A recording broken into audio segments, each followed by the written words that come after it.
6 months have passed since the last election in Argentina, when President Macri has been elected after nearly 12 years of Peronism and of the two Kirchner government. And the economic situation could appear contradictory at the moment. On the one hand, the economy is suffering after nearly 10 years of high growth, around 4%. This year, for the first time, the GDP should contract by 1%. And the inflation rate is increasing and probably will arrive around 40% this year. On the other hand, the new government, Macri, has been welcomed at the international level. We know that the government, the country, has received important official visits. For example, President Renzi was in Argentina, as well as President Obama was in Argentina.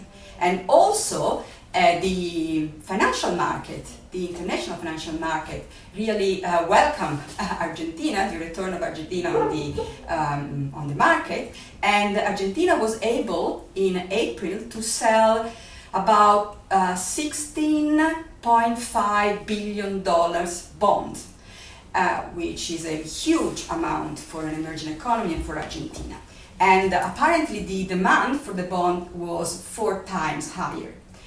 So how can we explain this apparent contradictory situation? On the one hand, a difficult economic situation, and on the other hand, the fact that the international community welcome and is very optimistic respect the new government. The reason is that the new government really changed in a dramatic way the economic policies as well as the foreign policies.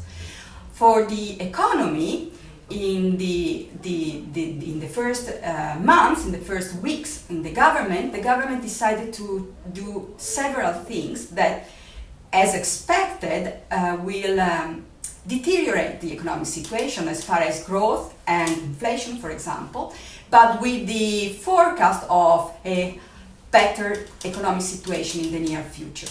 For example, in the first weeks, the government decided to abandon the fixed exchange rate regime, and the currency devaluated quite a lot, and this, of course, created a higher inflation. Then the government decided to abandon a series of subsidies for gas and transport, and as well as to implement a series of fiscal austerity measures.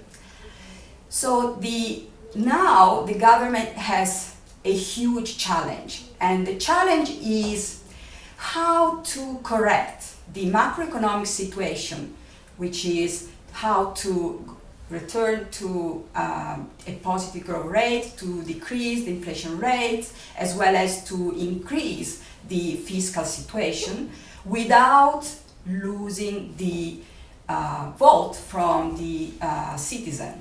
And the reason is that the next year the country has the legislative election in which a part of the Congress is going to be elected.